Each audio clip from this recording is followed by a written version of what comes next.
think of it, grocery prices are down, gasoline prices are down, and we're down just in time.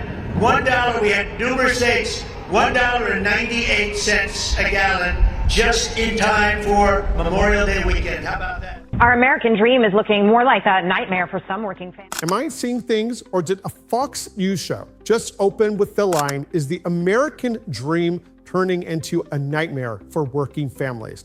When Fox is saying things like this, you know things are bad. Working families, new research finding that the lifetime cost of hitting the traditional milestones, things like home ownership, retirement, kids' college, healthcare, weddings, cars, vacations, etc., now totals a staggering $5 million.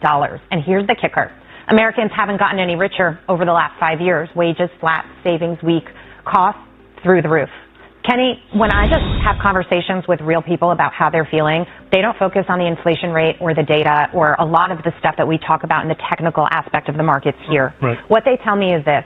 You've seen prices go up. This rate of inflation, okay, that's come down, but the prices never came down. Right. And I didn't make more money. And so the value of my dollar essentially.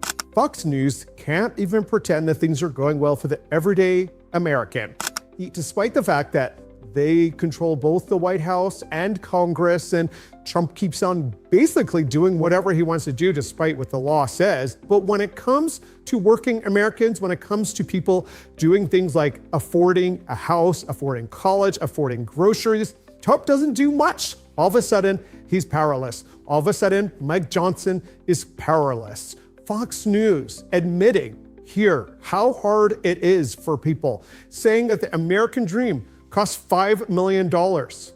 This obviously is unattainable.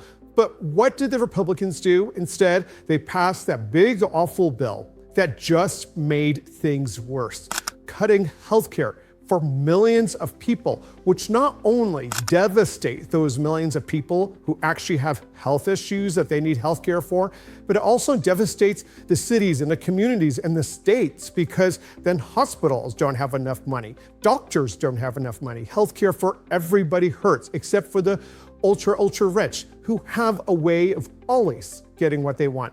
That big, awful bill cut healthcare. It cut things like money for children's lunches, and instead gave tax cuts to the ultra rich.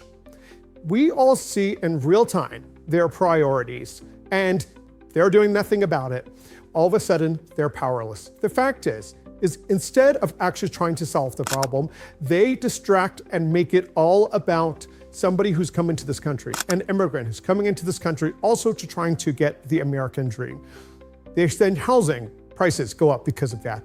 Housing prices aren't going up because immigrants are coming to this country. Housing prices are going up because private equity bought up all the houses after the 2008 market crash, when everybody had to sell their homes because of the bankruptcy and the mortgage issues. Private equity came in and have bought so many homes that is why housing has gone up, because they don't buy and sell like a typical homeowner. This is just another investment stream, and it keeps prices artificially inflated because it keeps homes off of the market. And they don't just do it in 2008. They do it anytime that there's a natural disaster. They do it in Maui, they do it in California, they do it in Florida, they do it across the country. But Republicans aren't calling out private equity because those are their friends. It's gotten so bad that even Fox cannot ignore it. The Trump family just launched a brand new cryptocurrency. It is called WLFI. Lauren, how much has the Trump family itself accumulated of this? How much? Yeah, for World Liberty Financial and the Wall Street Journal says it's $5 billion. So this coin, WLFI, is currently the 33rd largest coin by market cap, about $6 billion worth, according to CoinGecko. The family holds about a quarter of the tokens out there. They can't sell them, but now that the token has launched on the public markets, we have a valuation for it. The Wall Street Journal says this token is the family's most valuable asset, exceeding their property portfolio. But they can't sell those tokens. They can't do it. No. Not yet. Not yet. Correct. Not yet. My goodness me. $5 billion? Eye-popping numbers. He is the crypto president, the first one ever. A lot of crypto-friendly legislation, regulation. What it amounts to is it's crypto-friendly legislation coming from the President of the United States, who is in turn cashing in on the crypto phase, personally, his family. Conflict of interest. They say no, but that's how it appears. That's true.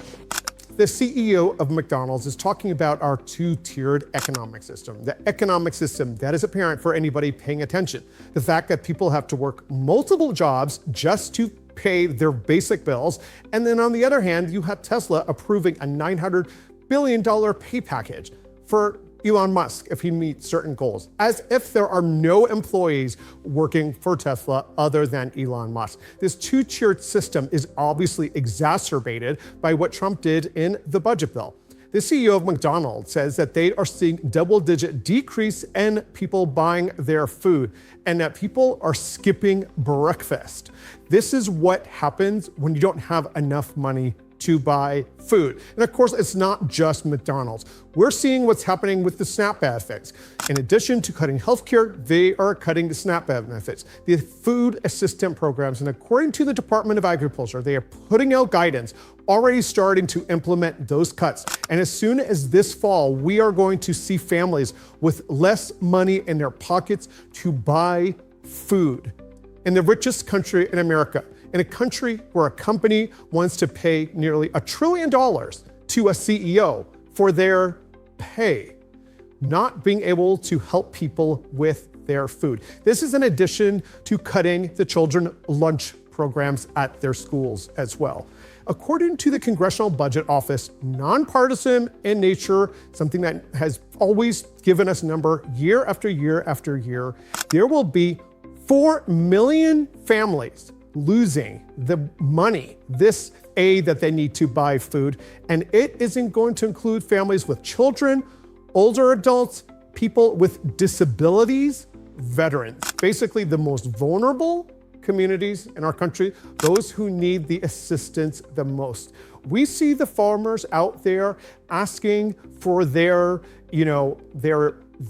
deficit to be fixed by the federal government, because that's what Trump did during his first term when he imposed far less tariffs the first time around. And of course, the farmers were hit predictably, but the government bailed out those farmers by billions of dollars. This time around, in addition to the tariffs causing increased grocery prices, which means that any SNAP benefits are even going to just get less groceries, you also are seeing in tandem literally cutting those SNAP benefits in order to give the subsidies to the oil and gas companies, to the ultra rich, and if Trump has his way, even to those farmers. Take a listen to the CEO of McDonald's just talking about the reality that is facing his company, but that of course is being replicated throughout the entire country. And part of what we also saw was that particularly with middle and lower income consumers, they're feeling under a lot of pressure right now. I think there's a lot of commentary about what's the state of the economy, how's it doing, and what we see is it's really kind of a two-tier economy. If you're upper income, earning over $100,000, things are good. The stock markets are near all-time highs. You're feeling quite confident about things. You're seeing international travel. All those barometers of upper income consumers are doing quite well. What we see with middle and lower income consumers is actually a different story. It's that consumers under a lot of pressure. In our industry, traffic for lower income consumers is down double digits. And it's because people are either choosing to skip a meal. So we're seeing breakfast. People are actually skipping breakfast, or they're choosing to just eat at home. And so for our business, which has a significant group of consumers which are in that middle and lower income, we needed to step in with something like what we're doing here.